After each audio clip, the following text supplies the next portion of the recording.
Hi, everybody. Hello. Hi. Hi. Very good afternoon, each one of you. And thank you so much for still staying through on a Saturday afternoon. It's quite amazing to walk in at the back of the auditorium to see so many people. Okay. Do you all have a good time so far today? The session started since morning? Yes, morning. Okay. This is the last segment, okay, really the last segment, and I've just got about 35-40 minutes of my time, and just hopefully whatever I share will be helpful to all of us. How was the last session just now? Good?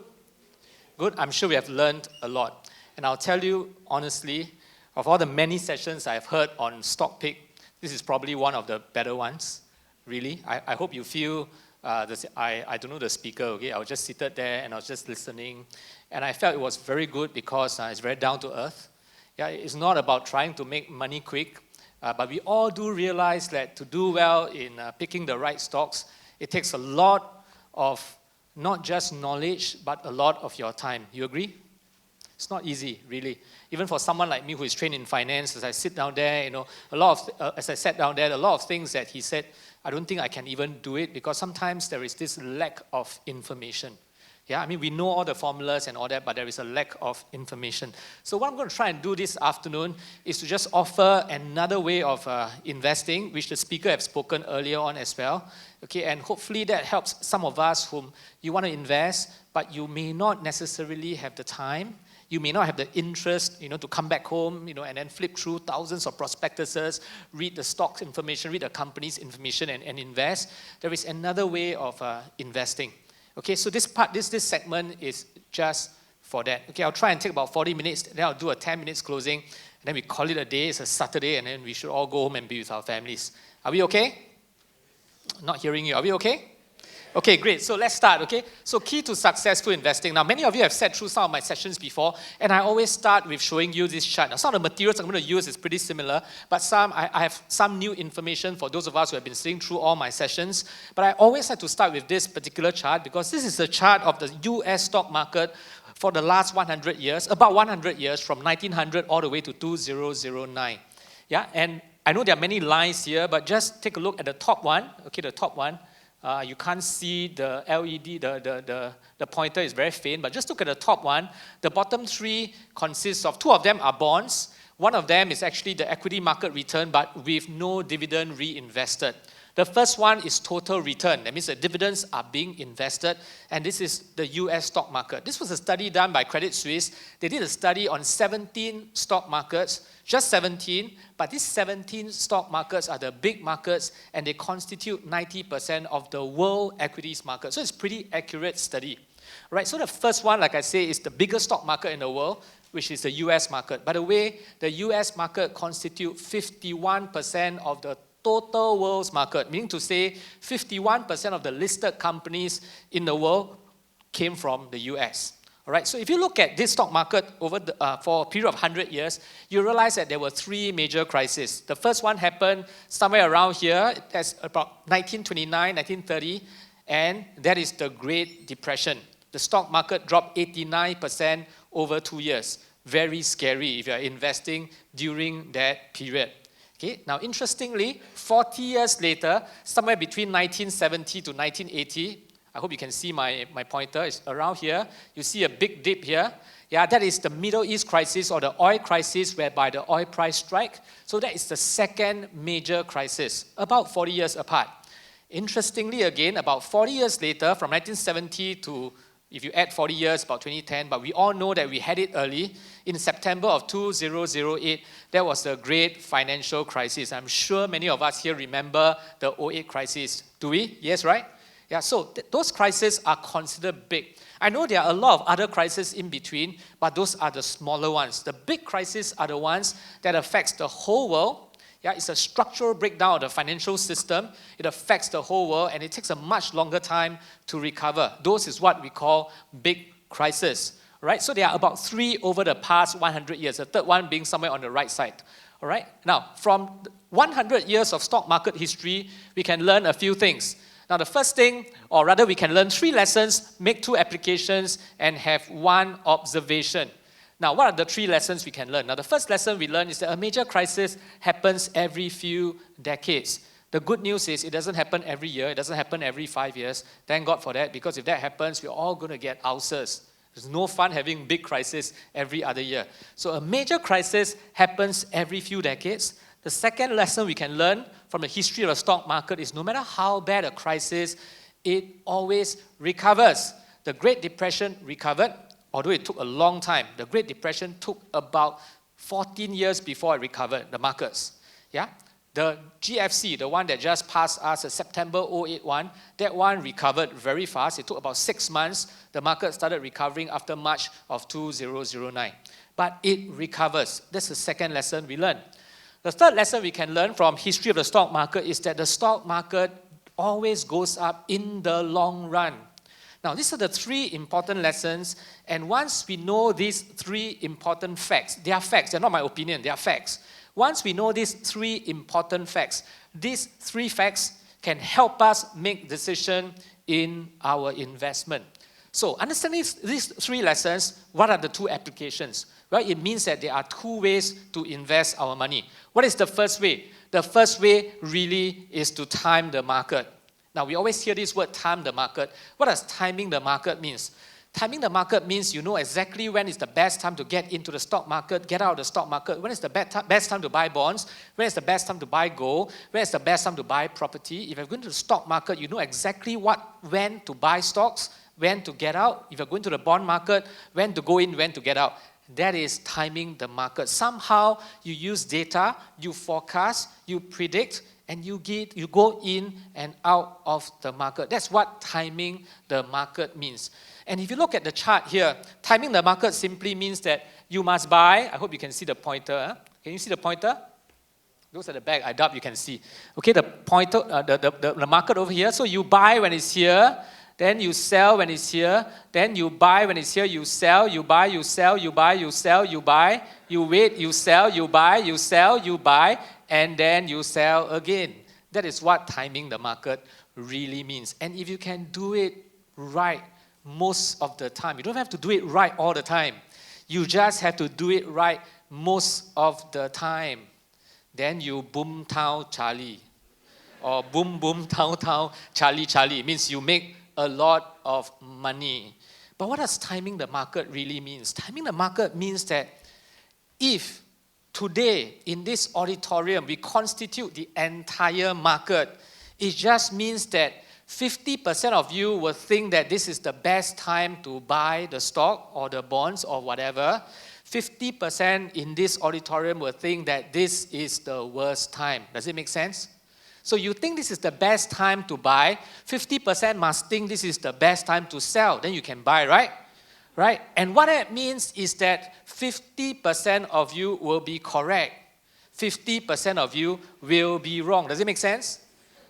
That's what timing the market means, right? Because if you want to buy, somebody must sell. If you want to sell, someone must buy, right? So you can see it is not easy, because if today we are all trading against each other, all of us are thinking that there is someone in this auditorium that is stupid. That's what we are saying when we are trading the market, right? Plus, after all the ins and outs, the trading costs and all that, even if you beat that guy, after costs, you may still not make money. I'm not saying it's impossible. I'm just saying it is difficult. It is difficult to time the market. Now, if you still believe in timing the market, let me just show you some data, okay? Now, this guy is Michael Mabersin. He's the ex-chief investment officer of Lake Mason, one of the biggest fund house in the world. They are professionals. Their job is to beat the market. Their job is to stock pick. Their job is to find the best time to get in and out. So he did a study on the stock market between 1978 to 2007. This study is published by the Journal of Financial Analysts. Those of you who are studying the CFA, Chartered Financial Analyst certification, it's found in your journal. Okay, and in this particular study that he did a study of the American stock market between this period. He found that the average return, that means if you don't care, you just stay invested in the S&P 500, you buy the index, go in, go out, not going out, you stay invested regardless of it going up and down, your average return over this period is about 9.5% per year. Sorry, I'm missing the per annum. You are getting about 9.5, close to 10% per year. It's pretty good return. Is it good? When I say pretty good return, you are not like no big deal. I do that every day, 10% a day. 10% per year is pretty good return. Yeah, and that's the average market return. But he found out that if you're able to avoid the worst 50 days, that means every time you think that the market is going to come down, okay, you siam the market, you get out of the market, you are so chun, you get a double-digit return of about 18.2% per year. But while you are running away from the market because you think it is bad, think last year, Brexit, Trump election, there were a lot of analysts that says that better get out of the market. Yeah, last year? Yes. Because of Brexit and Trump election, everybody say get out of the market. And if you have gotten out last year, you know you would have done badly. Because if you avoided the best 50 days of the market, your return is going to drop to just 1% per year. And this guy is an active manager. He's a professional. He's telling you it's no fun trying to time the market. Now, the second study is done by this guy called Burton Malkiel.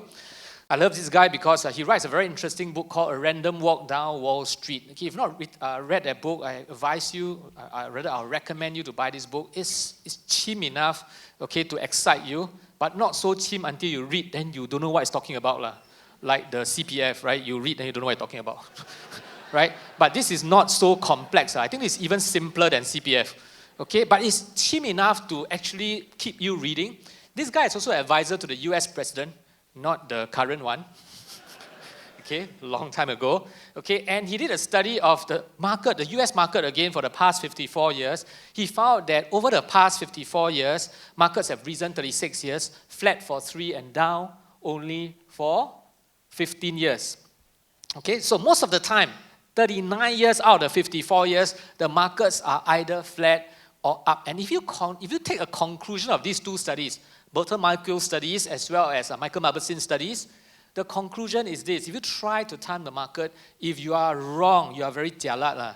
Okay, and what are the chances of you being wrong? It's 3-1 against you because most of the time, the markets are okay, only sometimes not so good.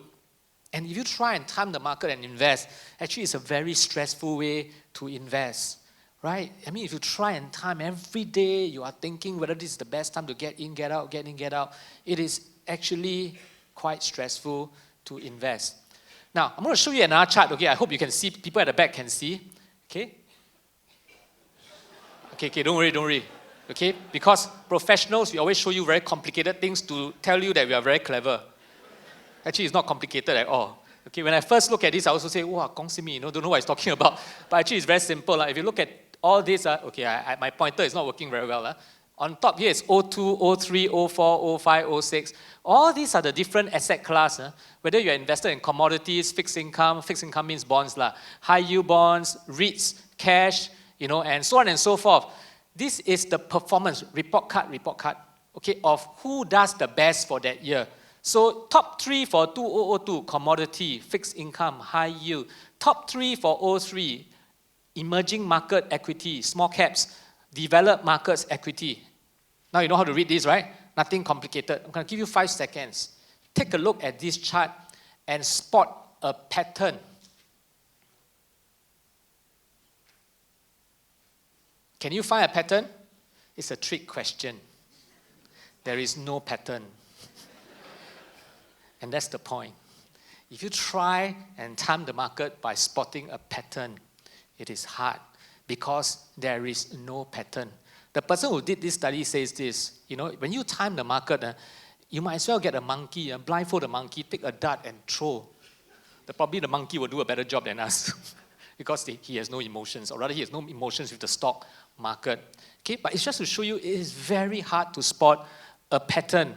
Now, if that's still not convincing enough, plenty of studies, and they're all free from the internet anyway. Okay, if you're interested, you can go and do a Google on SPIVA, S-P-I-V-A.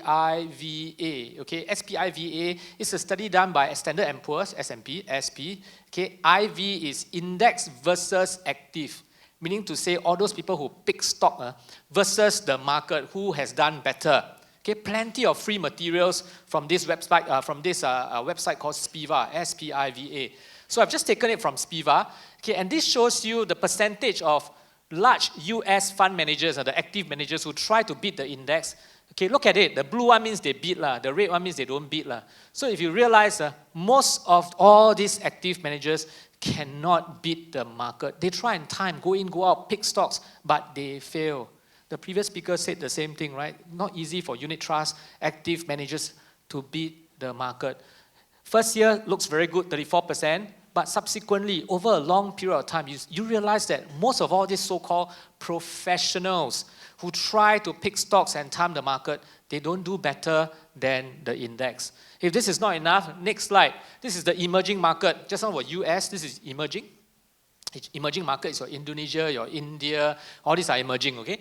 So look at managers managing markets, emerging markets. Most of them do not beat the index. They can't beat the index.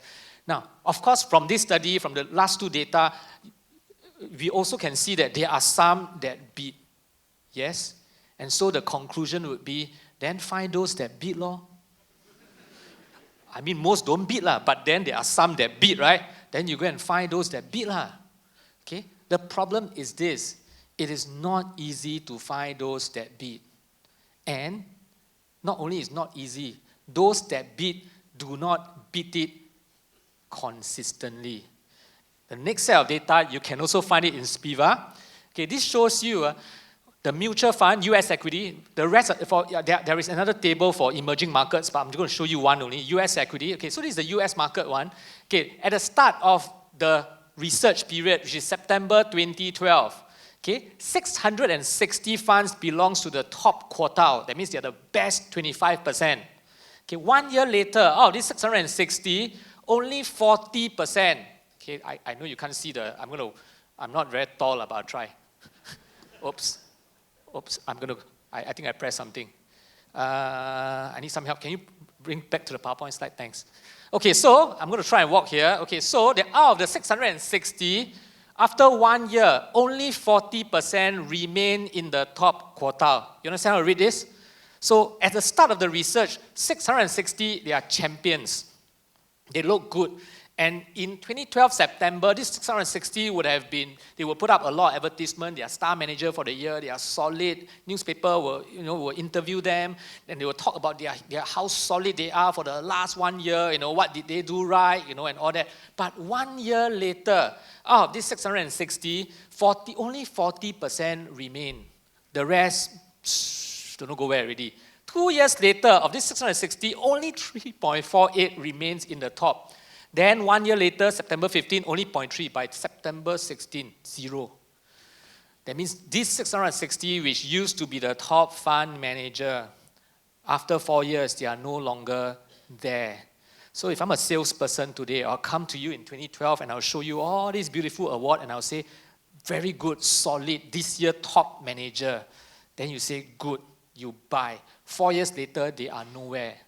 Okay? So it's not easy to pick because these managers, they do not perform consistently. Now, just the last data to show you, if we are still not convinced that it is very hard to time the market, another study to show you stocks and bonds, number of funds that survive and beat the index for 15 years, ending December 31st, 2015, only 17% for the people who manage stocks, only 7% for the bond managers, they beat the index. Most do not beat the index. It is very tough to do active management. And think about it. These are the professionals. Most of us here are not professionals. We think that we are better than the professionals. I hope not. Truth is, sometimes you're better than the professionals. But most of us will know that it's not easy. You have to compete, and yet these people cannot do it. Okay? So that's my first point. Okay? My first take-home point. Not saying that market timing is not possible, but it's not easy, as all the data have shown. Even Warren Buffett himself said that. Even the founder of Vanguard, John Bogle, said that. It's not easy. Even the teacher of Warren Buffett, Benjamin Graham, he himself said he has not seen anybody who has successfully done it. It's not easy. Lest you go away thinking the professionals know. And I always say this, the truth is, if I know, I wouldn't be standing here teaching. Because when you don't know, you teach, right? If I know, I will do. I won't teach you, right? I will own self go and invest. And why should I teach you? Because if I teach you, then you will know my secret. Then we have to share the returns of the market. Then I earn lesser, so I won't teach you. Okay? So the reason why I'm standing here is because I don't know. So are you here listening to me? You should all go home. There's this joke that I always crack. For about 2 or 3 years, and they don't do it now, they asked me to do stock market review with the Chinese Money Week, Cai Jing Zui Ji, right? The last part is usually, last time, now no more, okay? They always ask, what happened to the market last week, and what will happen to the market next week? They always ask this. So I'll go and do it in Mandarin. What happened to the market last week is very easy. Summary only what? Right? You hardworking enough, you go and take newspaper, summary, then you can say already. Yeah? But what is difficult is what is going to happen to the market next week, right? How would I know? But you cannot go on national TV and say don't know, right? People ask you, 下周走势是怎么样的？不知道. You won't come back anymore. You won't come back anymore, right? So we have to pretend to know. And in truth, many professionals, we pretend we know lah. So you have listened very carefully to how analysts will usually, we give our view, right? It's always like, well, if the job data comes out and unemployment rate goes up, then I think next week the market will be very jialat lah. But if the job data comes out is good, less than 5% and all that, I think that the market will go up. Yeah? And it all depends on the Middle East crisis. It depends on whether the bomb will shoot here, shoot there, all that. So at the end, what did I say? The Hokkien say, 有講跟他冇講啦.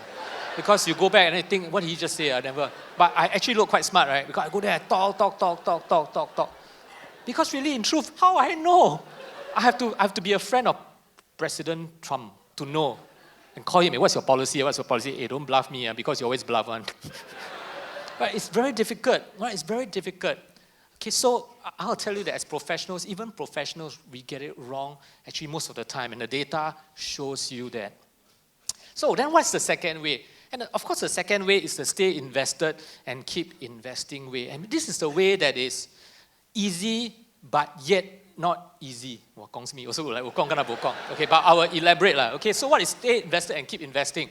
If you stay invested and keep investing, like what Michael Mabussin has showed you, if you invest in the S&P 500 and you don't do anything about it, you get an average of about 9.5%. You don't get the best returns, but you get an average return. Okay, of the stock market. It's less stressful because you don't have to keep thinking whether this is the best time to get in, the best time to get out, You don't have to be stressed. But to do this, there is one condition, and the condition is you must have time. You must have at least 10 years. I see all those of you who are retirees, you are standing up to walk out. Because you're looking at me and say, young man, you think what? I still got 10 years. But you have. Because the fact is, the life expectancy, the average life expectancy of Singaporean is about 85. And if you are today 50, 60, you still have a good 20 years to invest. But the point is, you need to bucket your money. That means if you have got $1, don't put all $1 into this kind of investments. Some money will be into things that you will need for the next 5 years, but there will be some monies that you will need until 10 years' time, 15 years' time. Then you still have time. All right, so one condition of staying invested and keep investing is you must have at least 10 years. Well, look at all these numbers, right? Can you all see from the back? I also cannot see. Okay, but I'm going to try and switch. I want to show you something very interesting. Can you switch to the PDF that I sent? Okay, now this is new data. Okay, I found this data last year, and I know it's very hard to read, but I think it deserves our time to look at the numbers. Okay, because it's going to give you courage. It gives me a lot of courage. Okay, and I hope it will give you courage. Okay, so this is the PDF. I'm going to go in and try and do it. Okay, so you won't see me, but you will hear my voice. Okay, so you follow me. I mean, you don't follow me inside, but you stay here. You follow what I'm going to explain. Can you see all these numbers? Okay, this is basically 100 of years of history of the S&P 500. Okay, annualized return. Okay, so, never mind if you cannot, never mind if you cannot shift, okay? Okay, so, don't move, move a bit to the right. Right a bit. Okay, move up a bit, please. So I can see the top. Okay, great. Okay, this is just 1998. But then, okay, there's one more chart that starts from okay, you just believe me, can't believe. Because there's one more that shows 19 from 1929. Okay, 1929. But I don't want him to move anymore. Okay, otherwise very hard. But, okay, how you read this is, that's the problem when you're short.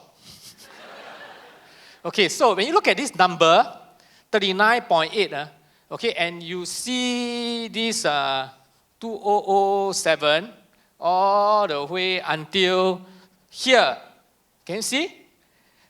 This is the annualized return of 2007. That means if you invest at the beginning of 2007, by the end of 2007, December of 2007, if you invest in the S&P 500, you have gotten 39% that year. That's why 2008 crash, 2008 crash, what?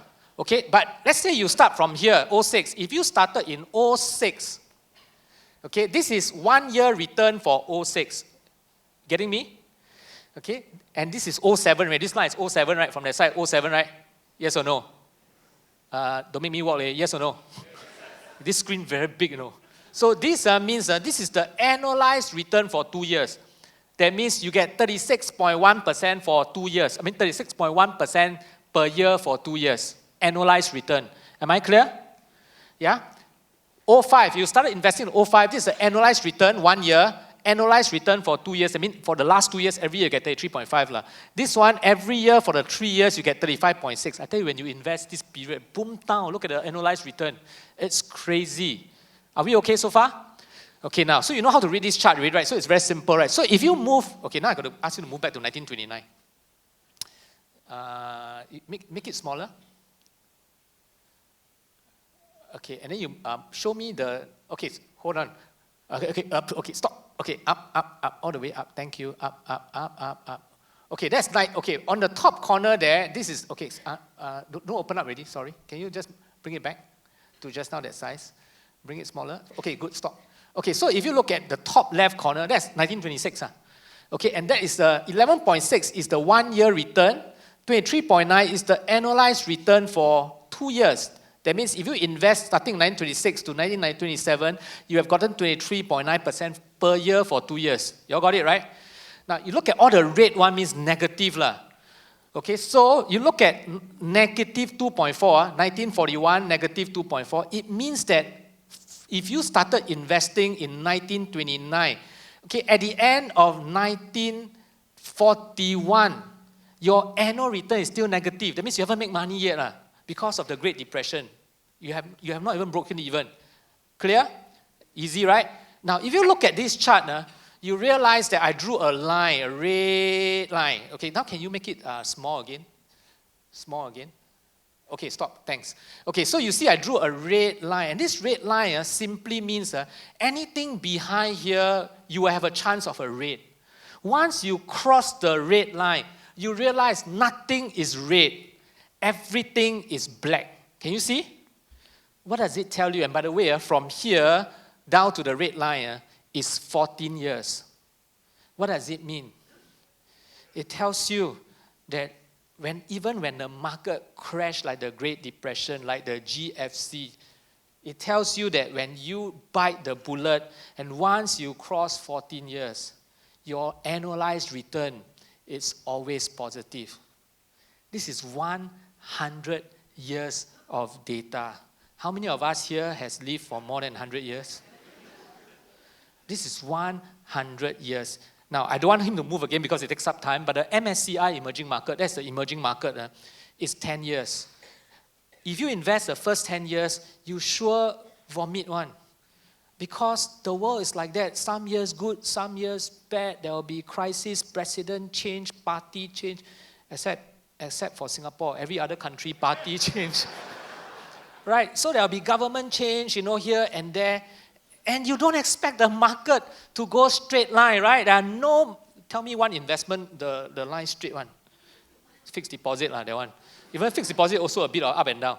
Yeah, but if you invest in the stock market, you have to expect the world to go up and down. But the point is this, for the developed market like US, for the first 14 years, you're going to expect some rate. But once you cross that, history tells you the annualized return is black throughout. This gives me a lot of courage, insurance. The emerging market one is about 10 years. Okay, can you switch back to the slide, PPT? Thank you very much. Okay, now so what does it tell you? It tells you, yes, and that's what I'm trying to say. If you want to stay invested and keep investing, you have got to have time, anything between 10 to 14 years. I always like to share this story because it's real. Sometime in 2005, and some of you heard me before, my 3 sisters, I've got 3 sisters, I'm the only son, the only boy at home. So these 3 sisters, they came to me and said, why don't you do our financial planning for me? Every month I'm going to give you $1,000. You invest for me. Of course, the first thing I say is no, right? Because it's never easy to manage money for family, especially sisters. Okay, because when I try to explain to them, they say, no need, we trust you. Okay, but when lose money, I don't know whether they'll say the same thing. Right? So I was like, no, don't want, you do it yourself, don't want. You know, but we don't know how to do it, you better do it for us. So you know what I did? Every month they gave me $1,000, and all I did is I bought the S&P 500. I didn't buy every month, because you can't just buy 1,000, you got to accumulate it to buy. But point is, whenever they give me money and when there's enough, I'll just buy the S&P 500, September 2008, the crash came. I was so busy fighting fire every day. Okay, and my 3 sisters, they are not financially literate. They don't care about the market. As long as they have a job, they carry on. They didn't come and disturb me either. Every month when they give me money, I pull together, I'll just go and buy, I totally forgot about it. A couple of years ago, they asked me, 2 years ago, they asked me, hey, you know, this money we give to you every month, what have you been doing with it? God, make money or not? Then I realized, I got this investment I do for them. I never bothered to check. And so, I went to check for them with fear and trembling. Hopefully it is doing well. And guess what? It is making like about 7.5 to 8% a year. Say wow. No good, man. Well, I'm very discouraged to talk to you all. All of you are top-class investors. You're getting double-digit return. I feel very lousy. It's not bad, right? And is it because I'm clever? It's not. The only reason why I'm doing that kind of numbers for them is because I boat up. I have no time to care because I was busily just trying to do my business. But it just tells you there is merit in investing in the index and staying invested. I don't have to worry about buying stocks. I'm not saying cannot, but I don't have time to go and read all those numbers and do it for them. Okay, so these slides are just to show you that. Okay, and so staying invested works. However, there's one observation, and that is, and I've said that before, for those of you who attended my session before, you understand, but the heart cannot connect. You're going to walk out here and feel, I know already, stay invested, keep investing, market go up, market go down. Chris say one, just buy S&P 500, just buy the emerging market index, just buy the STI, go up, go down, go up, go down. Don't care. The head understand. But the heart, when the market crash, cannot understand. Everything will be out the window and you'll be thinking, I think maybe salah this time is different. That's what we always hear. This time is different, and you get out. So how do we connect the head and the heart? Okay, I'm going to go through this very quickly because I believe most of you have gone through this material with me. So I'll go through very quickly in the interest of time because I got more important things to show you later. Okay, so how do you align the head and the heart? What is the time now? I need to watch my time very carefully. Okay, 4:40, I got another 10 minutes at most. Okay, so how do you align the head and the heart? It is about making sure that whatever investment you go in, you can tahan. It goes up, it goes down, it goes up, it goes down. No matter how scared you are, you can tahan. How do you make sure you can tahan? 3 things you must know. You must know your need to take risks, okay? And you must know your ability to take risks, and you must know your willingness to take risks. I've said this many, many times. It's fundamental, and that's why I am saying it over and over again. What determines your need to take risks? The returns that you need. If today you need 1% return, then you don't need to take risks. Today, if you need 7% return, then you need to take more risks. Make sense for all of us? Ability is dependent on all these things. Okay, you got more time, you're younger, your ability to take risks is higher. If you're financially healthy, you have a stable job, you don't owe people a lot of money, then you have a higher ability to take risks. Physically, you are healthy, you have a higher ability to take risks. Your insurance all done properly, higher ability to take risks. If you are single, higher ability to take risks. If you are married, you know that your ability to take risks drop. If you got kids, then your ability drop further, right? Then I always say this, you got 10 kids, then forget it, you got no ability to take risks. Okay, so all these things determine your ability to take risks. Liquidity means how quickly you need the money. If you need the money very quickly, then your ability to take risks drop. If you don't have an immediate need for money, then your ability to take risks is higher because you can invest longer. If you're investing $1,000, of course, your ability to take risks is very high. Today, if I'm asking you to invest everything that you've got, your ability to take risks drop. So all these things affect your ability. Willingness.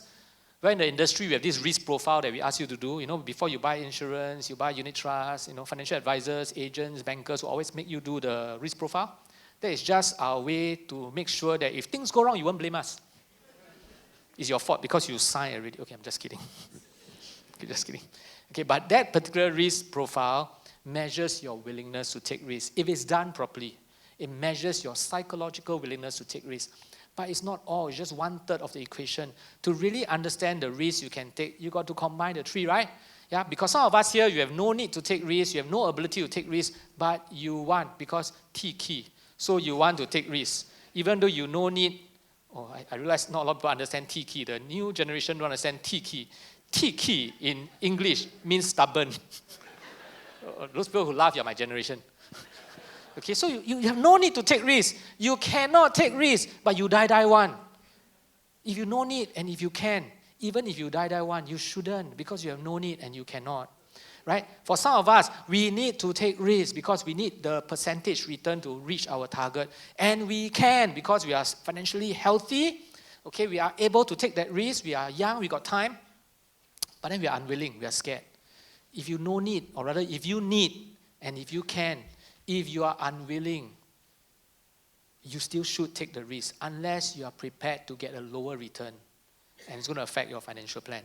So these three things determine the kind of risk profile that you are.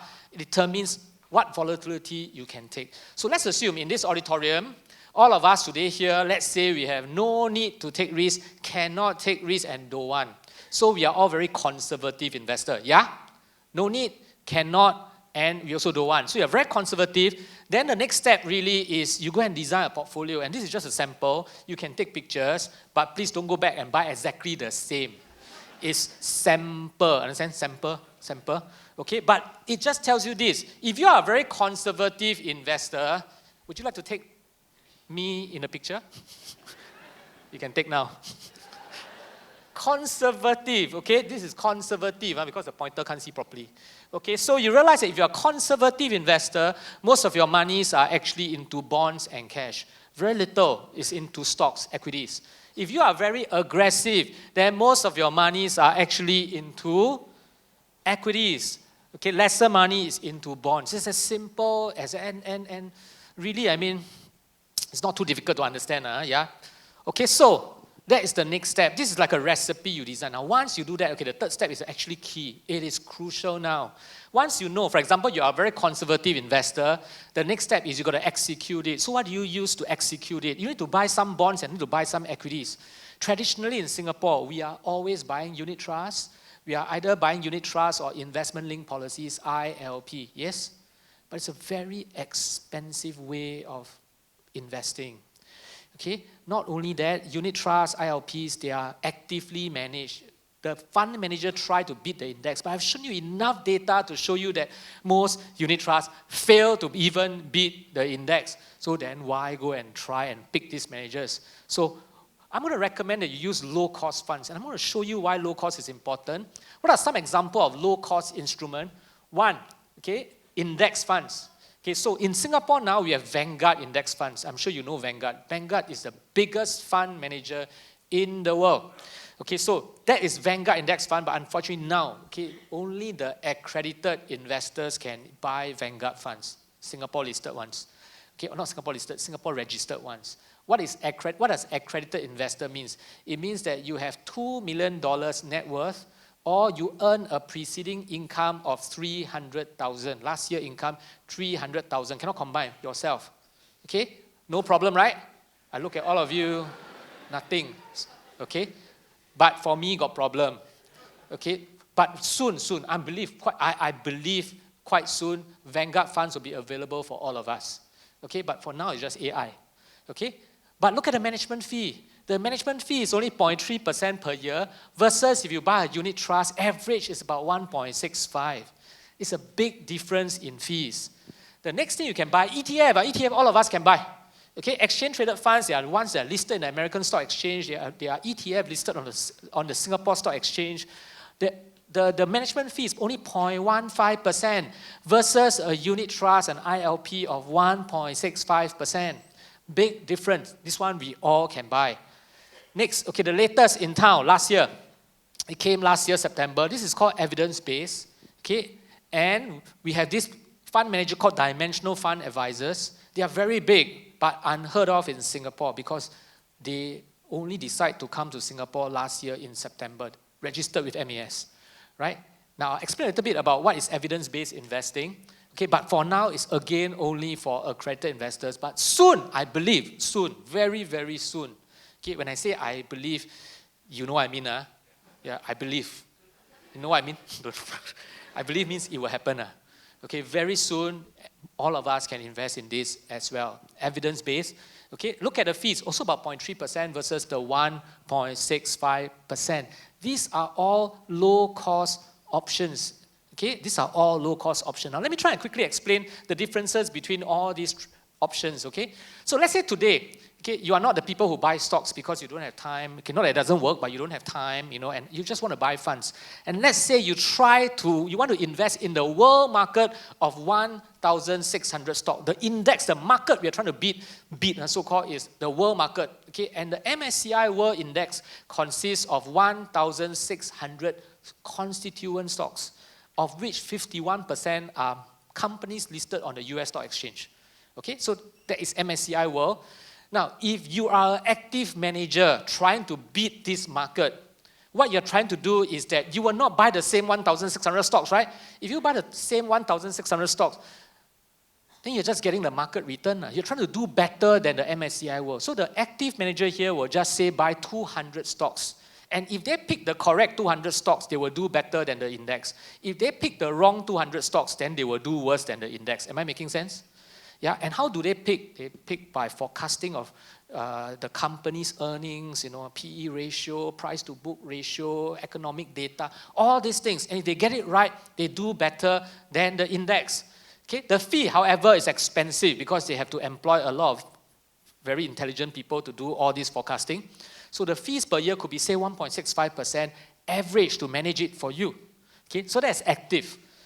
For the index people, okay, for example, ETFs, Vanguard, who are just really investing into the index, they are not trying to beat the market. All they want to do is to get the same return as the market minus some fees. Okay, they basically copy the same 1,600 stocks. They are good copycatters. That's why when my children told me they copy in school, I say, good. Okay, no, I'm just kidding. Okay, but index funds are really good at copying the same 1,600 stock. Every time the constituent stock change, they change as well. Their job, they just want to track the index, and the fees are very low, anything from 0.1 to 0.3%. Where does evidence-based investing sit? It sits right in the middle here, okay, because it is like an index because they try and diversify across as many stocks as possible. So an example of the evidence-based investing by Dimensional, for example, that try to so-called do better than the world index, they bought 6,600 stocks. Okay, you don't expect, how many of the companies you expect here to go bankrupt? There's 6,006, right? And how they choose this 6,006 is they choose those stocks that supposedly will give them a higher expected returns. Now, I don't have time really to explain how they choose these stocks, but it's not market timing. The three criteria that they choose is that they look for stocks that are of higher value. Okay, so they pick small caps, but the small caps of US is not like the small caps here, not the penny stocks. The small cap in US is still very big. They pick stocks that has got value, like I say, and they pick more profitable companies. Now, like I say, no time. If you want, go and Google Dimensional. Try and understand the way they invest. It's not market timing. The people behind Dimensionals, those of you who are finance students, you will find the name very familiar because they are the father of modern finance. They write theories that we study in school. Okay, so it's credible. Today they manage about 500 billion. Okay, they've been around for 4 decades. Okay, so that's where evidence-based investing sits. Now, why is low cost important? Because the lower the fees you pay, it translates into returns. I'm going to show you the difference. Look at the column here that says actively managed fund. Here. Okay. You see all the fees add up. The total fee for a unit trust could be as high, the total expense ratio could be as high as 2.27% a year.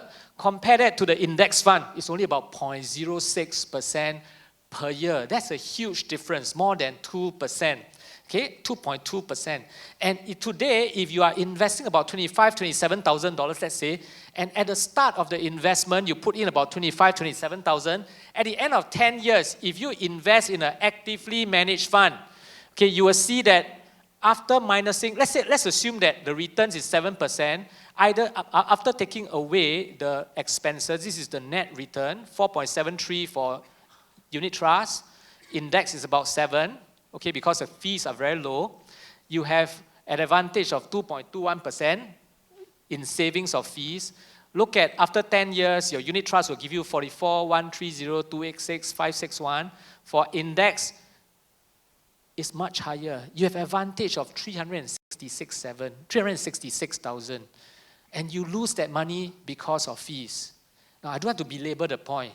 We all understand what it means. Fees makes a huge difference. Going forward, fees will even make a larger difference because the returns going forward is not going to be as high as yesteryears. Those of you who have been investing in the 90s will know. If you invest in the American stock market in the 90s, you could have gotten an average of 10, 11% return. Today, it's almost impossible to get a double-digit return from the developed markets. You get about 7. So the returns are dropping, are going down. But if the fees are still so high, what is the net return to investor? Fees do make a difference. Okay? And I keep emphasizing that because when you go out there and buy products, please be very mindful of the fees. Are we okay? Yeah, that's important. That's going to determine your return for the future going forward. Okay, very quickly. So everything is so nice and good. Let's look at whether the fund actually performed. So the dimensional fund is 7.55% from 08. This is just from crisis. Since the crash until 31st March 2017, just a few months ago, the dimensional global equity fund is about 7.55% per year. Look at the Vanguard index, it's about 7. 7 is already not bad. But dimensional has done better. All right, so it shows that both works. But dimensional, of course, does a bit better, okay, because of the methodology that they use. Now, so if you're invested in all these things, are you going to get this return? Yes or no? Unfortunately, the answer is no. Because if you look at this, okay, there's a study that shows that what the fund returns is not what the investor gets. Okay, I'm going to go near again. Okay, just look at this value. 5.59% is what the fund gave. Investor only got 3.7. They are short by negative 1.89. It's the rest for the different kind of funds. Investors are all getting lower than what the fund actually did achieve. Why? There's only one reason. Because you can only get the fund return if you stay invested from September 2008 to March of 2017. But investor actually jumped out before that. Why? The great financial crisis. Every time there is a crisis, market timing, there's a Brexit, there is a Trump, and you hear analysts telling you, it's going to crash, it's going to crash, it's going to crash. This time is different. Get out now. Investors get out. And although the fund achieved the return, investors do not get the return. So what is the key? The key goes back to what I've just said.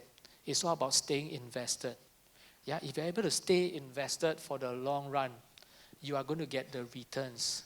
Are we okay so far? I've got a few more slides, but I really just want to end because I don't want to hold you any further. Okay? And this is basically what I'm trying to tell you. It's a summary of whatever I've said so far. I'm just going to skip all that. I just want to go to the last slide, okay, because it gives a good summary. Okay, and the summary is this. What are the keys to successful investing? And there are different ways to invest, and there are different things to invest. And you all have heard over the course of today, you have heard different speakers tell you what to invest. Okay? And I'm not here to discredit anyone because obviously it works for them. But you've got to find one that is suitable for you. something that you feel comfortable with. Okay? The method that I've just showed you, the key is this. The key is that you don't time the market. It's impossible. It's difficult. Use low-cost instruments such as index and evidence-based instrument.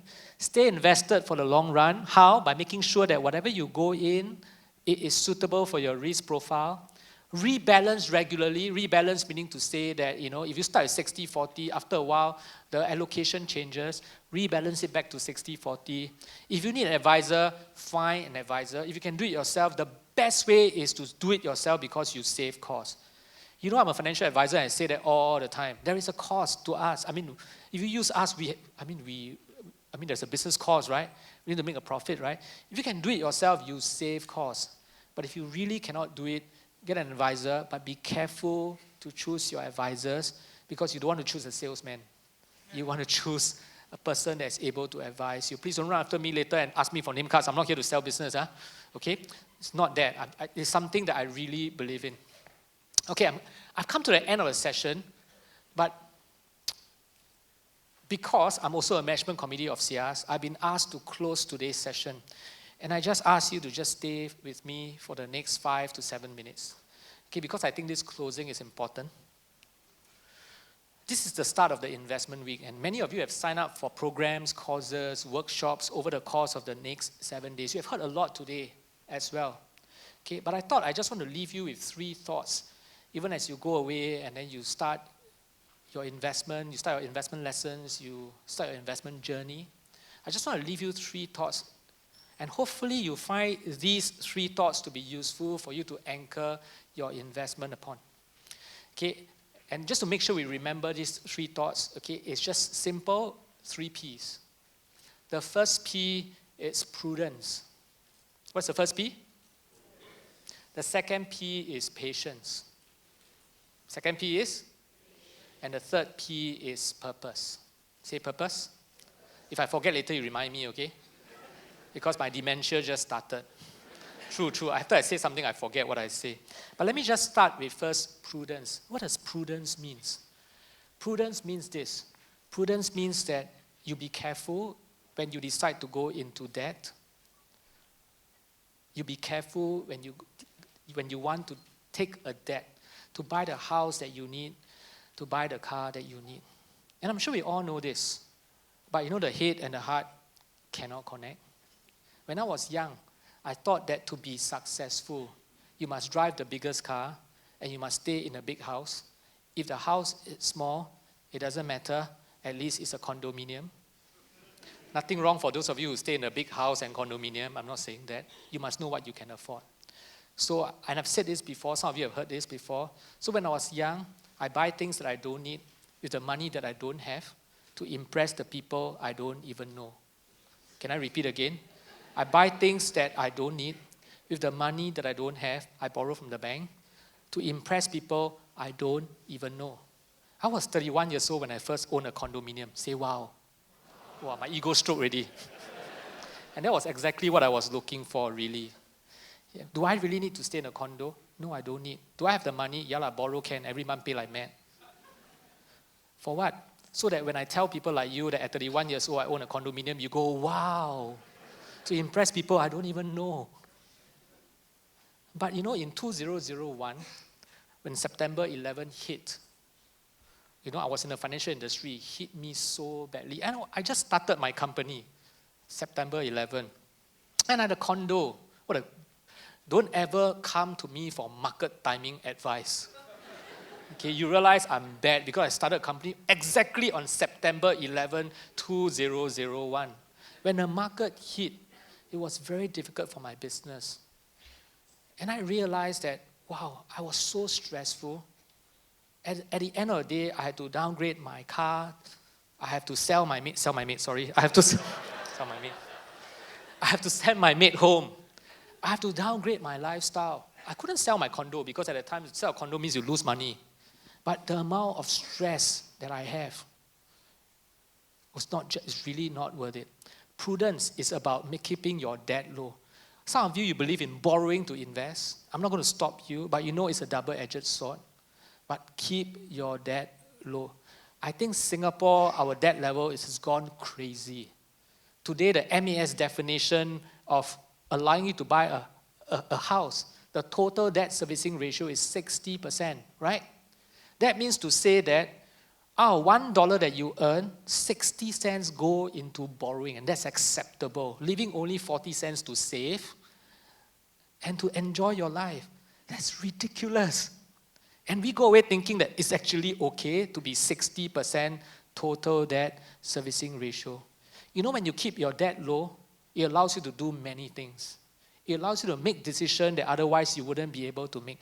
Today, my debt level is low. It allows me to make decisions with my business that I can make. I wouldn't have to be stressed because I've got so much debt to pay. I've got a big house to upkeep.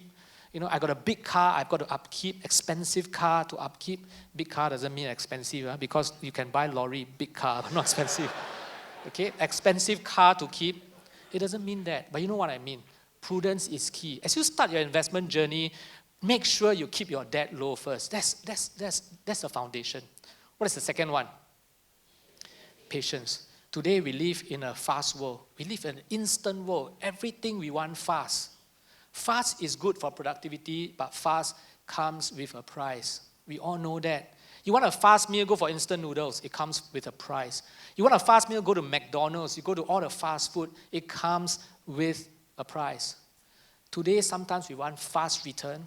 We tell people that if you invest long-term, it's 10 years. But what, 10 years? So I said, then what is long-term for you? Long-term is 3 months. There is a price to pay when you want fast return. I've been told that you have been seeing all the gold scam thing, video replaying, right?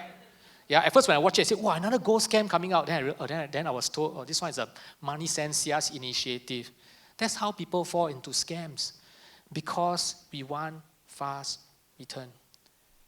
Patience, there is beauty in patience. Be patient in your job if you're in a career. Be patient in your investments. If you really believe in something, think big, start small, dig deep. Think big. Think big. It's important to think big. Dream is free, but start small. But more importantly, you need to dig deep. If you want to start your investments journey, start small. Don't need to put a lot of money inside. But think big, they're going to be a Warren Buffett. But dig deep. Go and study and understand the fundamentals of investing before we go in. So that's the second one, patience. What is the third one? Purpose. Money is not everything in life. We know, right? Money is the thing. No, I'm just kidding. We all know that money is not everything. Money is an enabler. We use money properly, it is a servant. We don't use it properly, it is our master. The previous speaker said that, and I totally agree with him. He said, don't let your investment own you, right? It is true. And with that, I'm going to say this, and this is very important. I've said that before in previous SIAS talk, but I think it warrants me saying this again. Before you make a financial decision, make a life decision. Let your financial decisions follow your life decision. Don't make a financial decisions, then your life follow all the financial decisions. Sound cheap not? Cheap more? From me one. But let me try and unpack it and make it easier. When you make a financial decisions, and then you let your life decision follow your financial decisions, it means this. It means I'm going to commit to the big house first. I'm going to buy that big car first, just because I want it and I want to impress the whole world.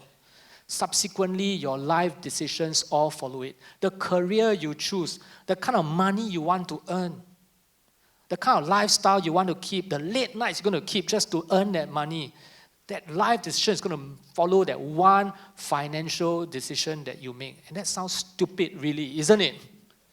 You've got to first start with a life decision. You've got to start with first the kind of person I want to be, the kind of life I want to live with my family, because money is nothing without your family around. And then once you decide, okay, I call it the 5 areas of your life.